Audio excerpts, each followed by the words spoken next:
Good morning बच्चों आज हम बात करेंगे रासायनिक अभिक्रिया के प्रकार की। पिछले लेक्चर में हमने बात की थी रासायनिक समीकरण किस प्रकार से लिखी जाती है और रासायनिक समीकरण को किस तरह संतुलित किया जाता है, जो आपको समझ में आ गया था।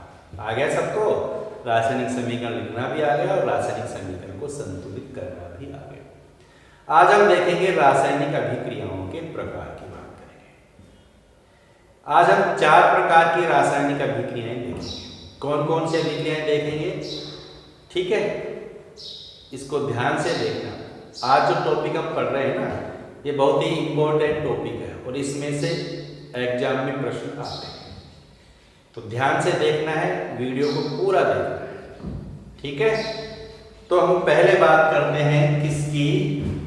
संयुग्मन अभिक्रिया। संयुग्मन अभिक्रिया इसको बोलते हैं एडिशन रिएक्शन। क्या होती है संयुग्मन? इसको योगात्मक अभिक्रिया या योगशील अभिक्रिया भी कहते हैं। इस अभिक्रिया में क्या होता है? 2 अभिकारक या 2 से अधिक अभिकारक आपस में संयोग करके एक उत्पाद का निर्माण करते हैं, तो उसको बोलते हैं कौन सी अभिक्रिया? संयुग्मन अभिक्रिया। समझ में आ गई बात? मैंने क्या कहा? 2 या 2 से अधिक अभिकारक आपस में क्या करेंगे? संयोग, और उत्पाद कितने बनाएंगे? एक, या उत्पाद एक ही होगा, ये आपस में योग कर लेंगे और उत्पाद बना लेंगे। ठीक है, तो इस तरह की अभिक्रिया को बोलते हैं संयुग्मन अभिक्रिया, एडिशन रिएक्शन। बिल्कुल सरल है, नाम से तरह संयुग्मन यानी अभिकारक संयुग्मित होते हैं, योग करते हैं और एक उत्पाद बनाते हैं। अभिकारक 2 या 2 से ज्यादा होंगे जबकि उत्पाद एक ही होगा। इस अभिक्रिया की पहचान अपन इस प्रकार से कर सकते हैं। ठीक है, फॉर एग्जाम्पल देखें हम, जैसे कार्बन का दहन या कोयले का दहन करते हैं, कार्बन जलाते हैं, कार्बन का मतलब कोयला जलता है, C प्लस O2। दहन का मतलब क्या होता है? ऑक्सीजन से क्रिया होती है, तो बन जाता है CO2। ये रासायनिक समीकरण हो गया। कार्बन सॉलिड होता है, ठोस होता है, तो लिख दिया S। ऑक्सीजन गैस होता है तो लिख दिया G। CO2 गैस होता है तो लिख दिया G। ठीक है ना, तो कार्बन का दहन हो गया, क्या बन गई? CO2। यहाँ देखो अभिकारक कितने हैं? 2, उत्पाद कितने हैं? 1, तो दोनों का योग हो गया, उत्पाद बन गया। और देखिए एग्जाम्पल, जैसे H2O का निर्माण, जल का निर्माण होता है। जल का निर्माण किससे होता है? Hydrogen H2 gas plus oxygen gas आपस में क्रिया करते हैं तो बनाते हैं क्या? H2O। ठीक है, H2O। तो यहां पर क्या हो रहा है? हाइड्रोजन और ऑक्सीजन का क्या हुआ? योग हुआ। तो ये भी कैसी अभिक्रिया है? योगात्मक अभिक्रिया है, संयुग्मन अभिक्रिया है। और देखें एथीन का हाइड्रोजनीकरण, एथीन का हाइड्रोजनीकरण, ethene CH2 double bond CH2, इसको बोलते हैं एथीन। ठीक है, CH2 या डबल बॉन्ड CH2 प्लस हाइड्रोजनीकरण का मतलब इसकी हाइड्रोजन से क्रिया होती है, हाइड्रोजन गैस से क्रिया होती है, ये भी गैस है, तो हाइड्रोजन गैस प्रोवाइड करते हैं। यहाँ उत्प्रेरक होता है निकिल। निकिल क्या है यहाँ पर? उत्प्रेरक। कहा था ना मैंने, जो उत्प्रेरक होता है उसको तीर के निशान के ऊपर लिखते हैं, तो लिख दिया ना यहाँ पर। अब क्या होता है इस अभिक्रिया में? हाइड्रोजन का योग होता है। जैसे यहाँ कितने हाइड्रोजन है? 2। यहाँ पर भी कितने हाइड्रोजन है? 2। H2 का मतलब 2 हाइड्रोजन के परमाणु, तो एक हाइड्रोजन यहाँ पर योग करेगा, एक हाइड्रोजन यहाँ पर योग करेगा, तो CH2 बदल जाएगा किसमें? CH3 में। CH2 बदल गया किसमें? CH3 में। और यहाँ से 2 बनते हैं ना, यहाँ पर एक ही बंद हो जाएगा। तो इस ये क्या बन गया यहाँ पर एथेन। एथेन पर हाइड्रोजन का योग होता है तो बन गया एथेन। समझ में आ गई बात? तो ये है योगात्मक अभिक्रियाएं, संयुग्मन अभिक्रियाएं। एग्जाम में क्वेश्चन आता है कि संयुग्मन अभिक्रिया किसे कहते हैं, इसके उदाहरण लिखो, या फिर अभिक्रिया लिख देगा, कहेगा इसको पहचानो ये कौन सी अभिक्रिया है। कर सकते हैं। जिस अभिक्रिया में अभिकारक तो 2 या 2 से ज्यादा हो लेकिन उत्पाद एक ही हो, वो योगात्मक अभिक्रिया होगी, ये ध्यान रखना है। ठीक है। और इसकी परिभाषा हमें नाम से पता चल रही है, क्या कि 2 या 2 से अभिकारक संयोग करके एक उत्पाद का निर्माण करते हैं, उसे बोलते हैं संयुग्मन अभिक्रिया, योगात्मक अभिक्रिया। और ये हो गए इनके उदाहरण। ठीक है। इनको ध्यान से अपने नोटबुक में क्या करना है, आपको नोट करना है। कर लेंगे? करो तो।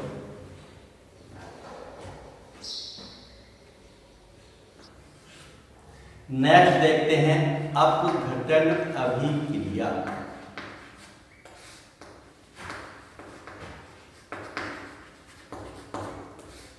अपघटन यानी डीकम्पोजिशन।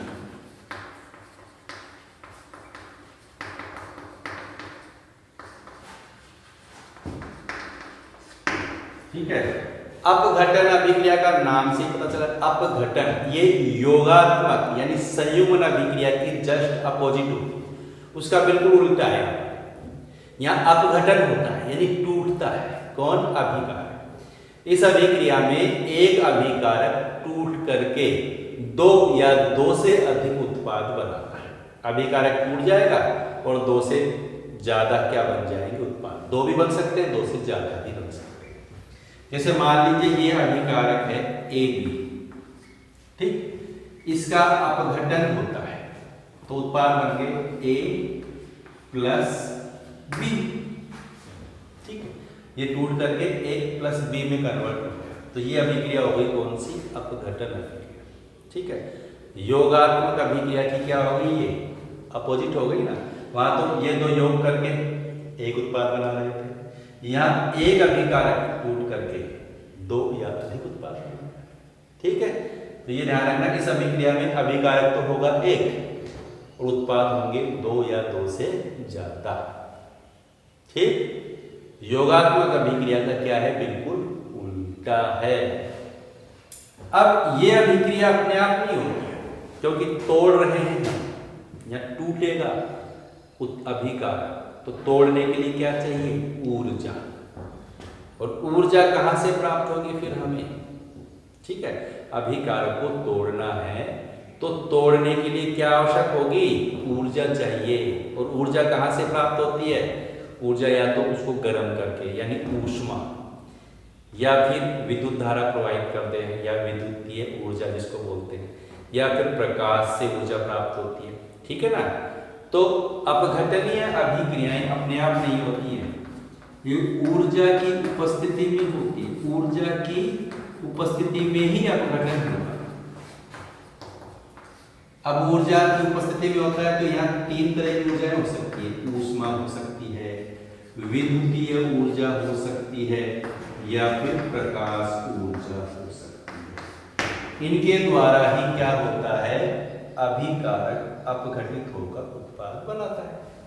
अगर अपघटन ऊष्मा के द्वारा होता है तो उसको बोलते हैं ऊष्मीय अपघटन। अगर अपघटन विद्युत के द्वारा होता है तो उसको बोलते हैं विद्युतीय अपघटन। और अगर अपघटन प्रकाश के द्वारा होता है तो उसको बोलेंगे प्रकाशीय अपघटन। समझ में आ गया? जैसे पहले हम देखते हैं ऊष्मीय अपघटन। ऊष्मीय अपघटन का मतलब क्या है?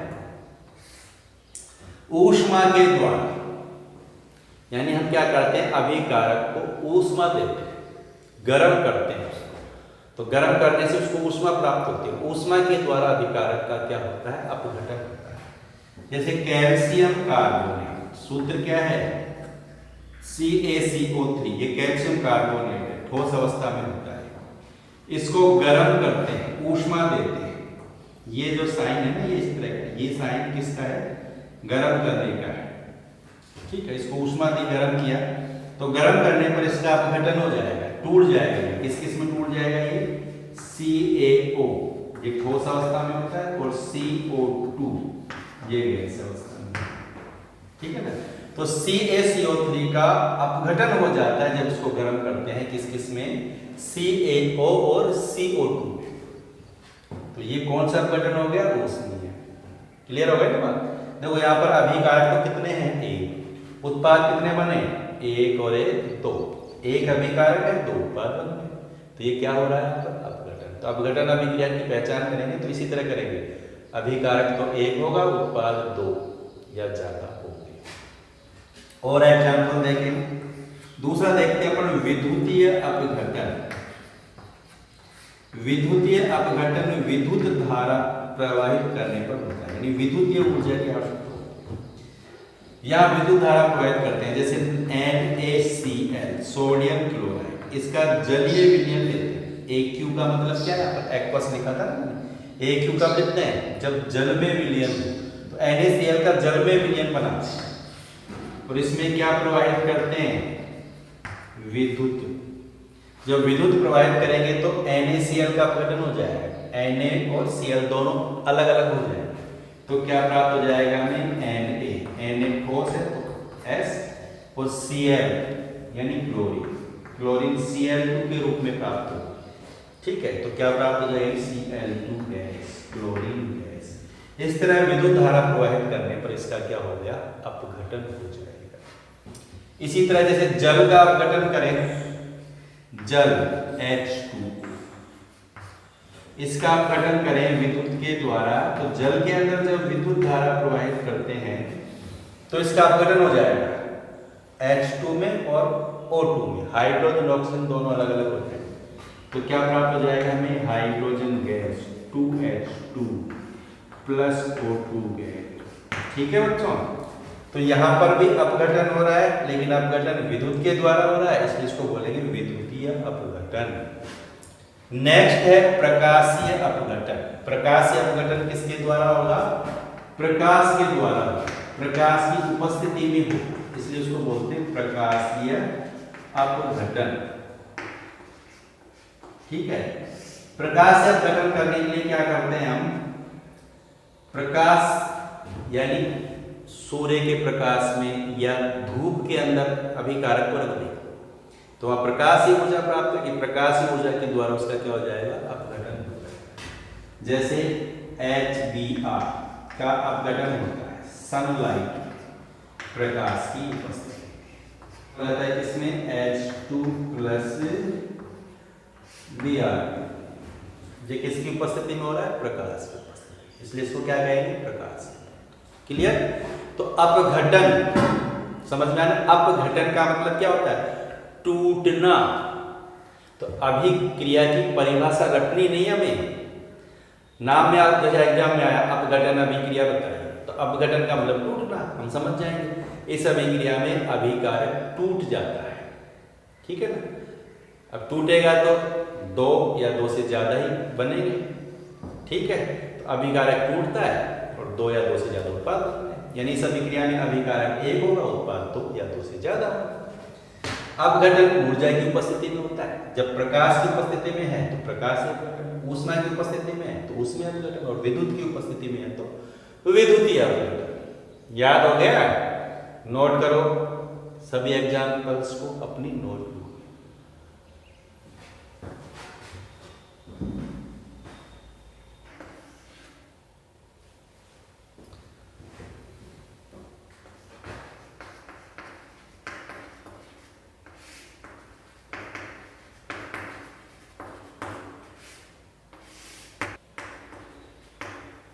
विस्थापन अभिक्रिया। विस्थापन, देखो इस अभिक्रिया में क्या होता है? अभिकारक के परमाणु या परमाणुओं के समूह का दूसरे परमाणु या समूह के द्वारा क्या हो जाता है? विस्थापन हो जाता है, उसको ही बोलते हैं विस्थापन अभिक्रिया। इसका मतलब क्या हुआ? जैसे मान लीजिए ये कोई अभिकारक है AB, और ये दूसरा अभिकारक है C। ठीक है, तो C कोई परमाणु हो सकता है या परमाणु समूह हो सकता है। तो ये क्या करता है, इस B को यहां से क्या कर देता है, हटा देता है और खुद इसकी जगह आ जाता है। B हट गया तो ये हो गई विस्थापन। C ने क्या किया, B को हटाया और खुद इसकी जगह आया, तो ये होता है विस्थापन। समझ में आ गया विस्थापन का मतलब, यानी एक परमाणु या समूह दूसरे परमाणु या समूह को हटाएगा और खुद उसकी जगह आ जाएगा। ठीक है, इस अभिक्रिया में एक परमाणु या समूह दूसरे परमाणु या समूह को क्या कर देता है, हटा देता है, खुद उसकी जगह आ जाता है। बिल्कुल सरल, इसलिए इसको बोलते हैं विस्थापन अभिक्रिया। ठीक है, इसे क्लास के अंदर क्या करें, एक लड़का जाए दूसरे लड़के को तो वहां से उठा दे और खुद उसकी जगह बैठ जाए, तो वो क्या हो गया, विस्थापन। एक को हटा करके दूसरा जब आ जाता है ना उसकी जगह को, जब एक की जगह पर दूसरा आ जाए तो उसको बोलते हैं विस्थापन। अब विस्थापन के एग्जाम्पल देखें हम।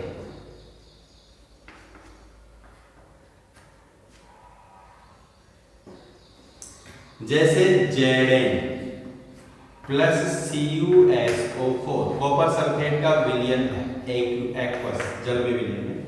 जिंक के टुकड़े डालते हैं, जिंक सॉलिड है, इसके टुकड़े डालते हैं। कॉपर सल्फेट का विलयन नीला होता है। कैसा रंग होता है इसका, नीला। कॉपर सल्फेट का नीले रंग का विलयन है, उसमें क्या डाल दिया, जिंक के टुकड़े डाल दिए, तो क्या होगा, यह विस्थापन हो जाएगा। ये जिंक क्या करेगा, इस कॉपर को हटा देगा, कॉपर को हटा देगा तो जिंक आ जाएगा कॉपर की जगह, तो क्या बन जाएगा, जिंक सल्फेट।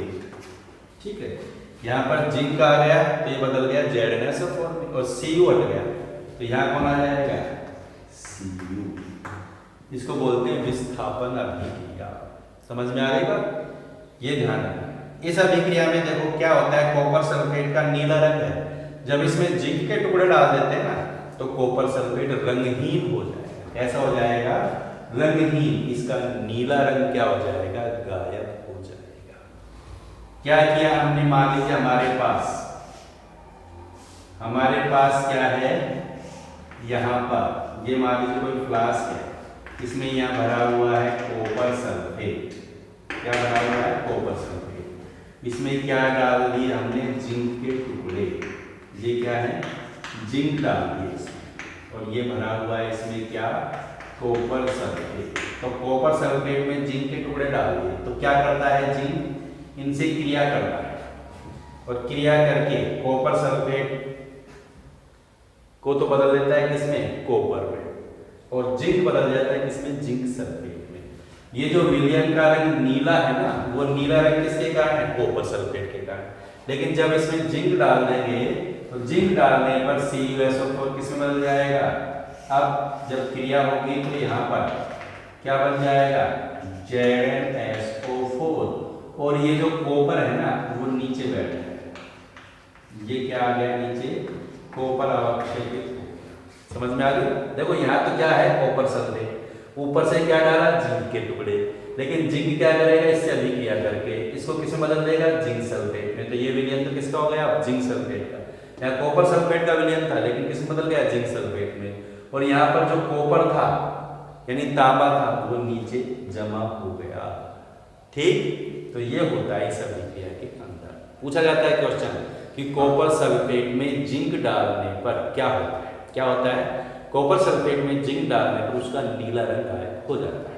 क्यों हो जाता है, क्योंकि जिंक क्या करता है, विस्थापन अभिक्रिया के द्वारा कॉपर को हटा देता है और उसको बदल देता है किसमें, जिंक सल्फेट में, और कॉपर को क्या कर देता है, अवक्षेपित कर देता है, जिसके कारण नीला रंग गायब हो जाता है। अब देखो यहां पर जिंक कॉपर को हटा रहा है,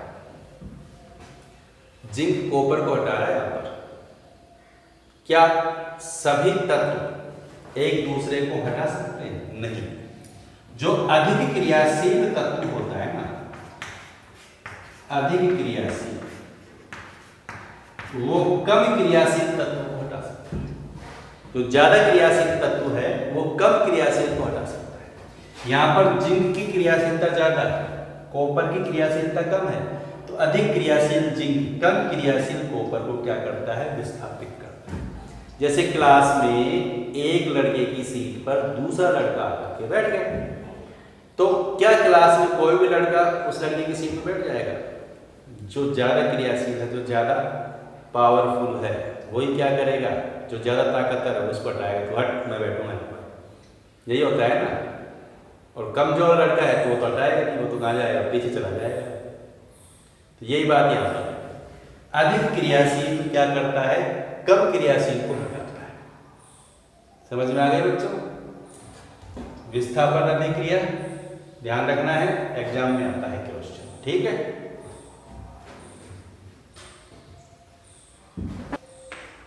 नेक्स्ट है द्विविस्थापन अभिक्रिया।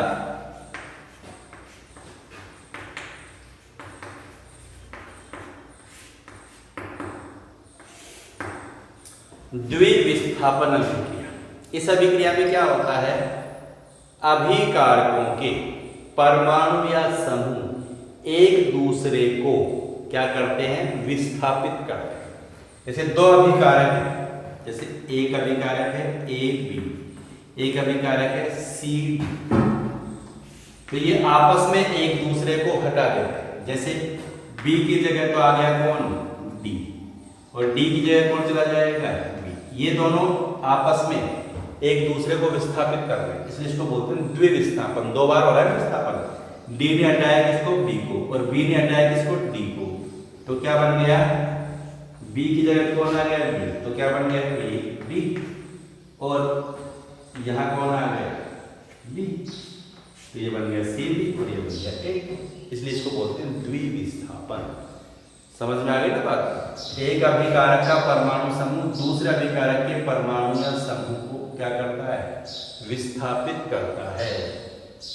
या दो अभिकारकों के, हम ऐसा भी कह सकते हैं कि दो अभिकारकों के परमाणु या समूह एक दूसरे को आपस में क्या करते हैं, विस्थापित करते हैं, इसलिए इसको बोलते हैं द्विविस्थापन अभिक्रिया। जो इस एग्जाम्पल से समझ में आ गई, जैसे क्लास के अंदर दो लड़के आपस में सीट चेंज कर रहे हैं, वो तो कहे मैं तेरी सीट पर जाता हूँ, तू मेरी सीट पर चला जाता, वो तो उसकी सीट पर जाएगा और उसकी जगह दूसरा वाला जाता है, तो वहाँ द्विविस्थापन होता है। सेम उसी तरह होता है, यहाँ बी की सीट पे तो कौन आ गया, डी, और डी किसकी सीट पे चला गया, डी की सीट पे, दोनों ने अपनी जगह बदल ली। तो इस तरह की अभिक्रिया को बोलते हैं द्विविस्थापन अभिक्रिया। जैसे एग्जाम्पल देखें, जैसे NaOH, NaOH क्या है, sodium hydroxide, plus CuSO4, CuSO4 क्या होता है, कॉपर सल्फेट। ये तो सोडियम हाइड्रोक्साइड है, ये क्या है, कॉपर सल्फेट। इस अभिक्रिया में क्या होता है कि सोडियम तो चला जाता है किसकी जगह, कॉपर की जगह, और कॉपर किसकी जगह आ जाता है, सोडियम की। समझ गए? तो कॉपर तो आ गया यहाँ, तो सोडियम चला गया यहाँ, तो जब सोडियम यहाँ पर आ जाएगा तो क्या बन जाएगा, Na2SO4, सोडियम इधर आ गया तो क्या बन गया, Na2SO4, और जब कॉपर इधर आ जाएगा तो क्या बन जाएगा, CuOH2। समझ में आ गई ना? यहाँ OH कितने हैं, दो, यहाँ की दो संख्या लिखी ना, तो दो ही Na है, दो Na इसलिए बन गया Na2SO4, और दो OH है, एक Cu आ गया, OH कितने हैं, दो, तो Cu तो कितने हो गए, एक, OH कितने हैं, दो, तो OH लेकर के लगा दिया, तो ये बन गया सोडियम सल्फेट, और ये बन गया कॉपर हाइड्रोक्साइड। इसको तो बोलेंगे कॉपर हाइड्रोक्साइड, इसको बोलेंगे सोडियम सल्फेट। ठीक, तो नेक्स्ट एग्जांपल देखें, जैसे AgNO3 plus KCl, AgNO3 silver nitrate, KCl potassium chloride. इस अभिक्रिया में क्या होगा, K तो आ जाएगा किसकी जगह, Ag की जगह, और Ag चला जाएगा किसकी जगह, पोटेशियम की जगह, तो K इधर आ जाएगा तो क्या बन जाएगा, KNO3, और Ag इधर आ गया तो क्या बन जाएगा, AgCl, ठीक है ना। तो ये बन गया पोटेशियम नाइट्रेट और ये बन गया सिल्वर क्लोराइड। क्लियर, समझ में आ गया, द्विविस्थापन, ठीक है। तो ये एग्जाम्पल हमें याद होने चाहिए, ये एग्जाम में आते हैं, इनकी परिभाषा और एग्जाम्पल सभी अभिक्रियाओं की हमें पता होनी चाहिए।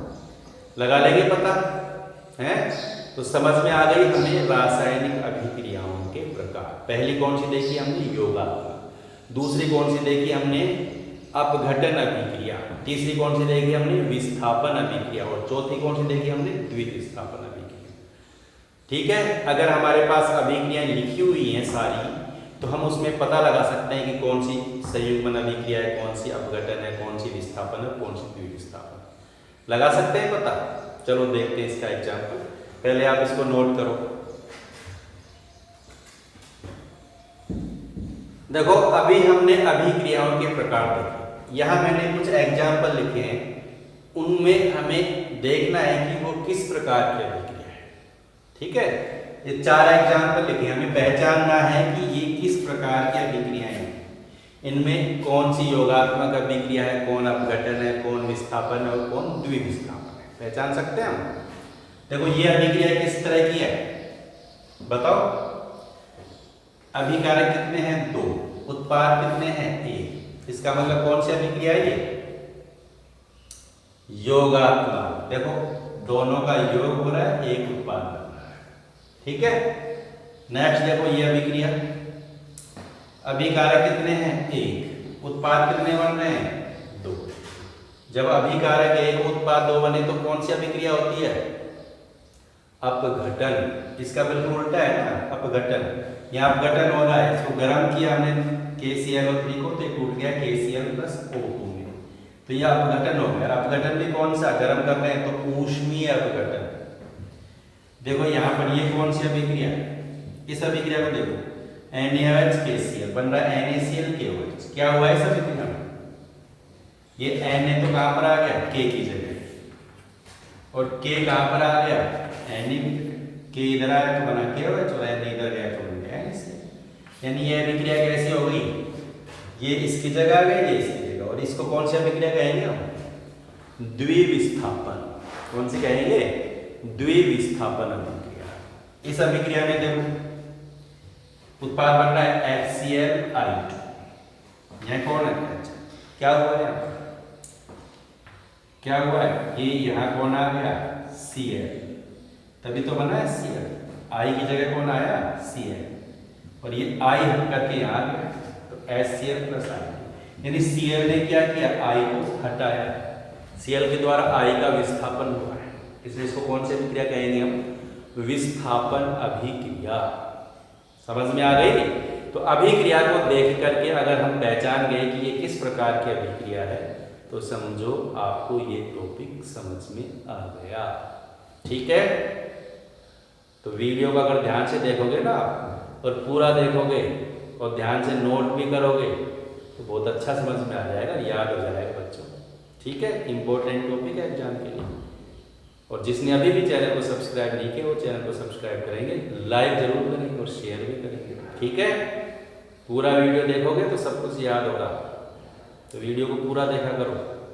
ठीक।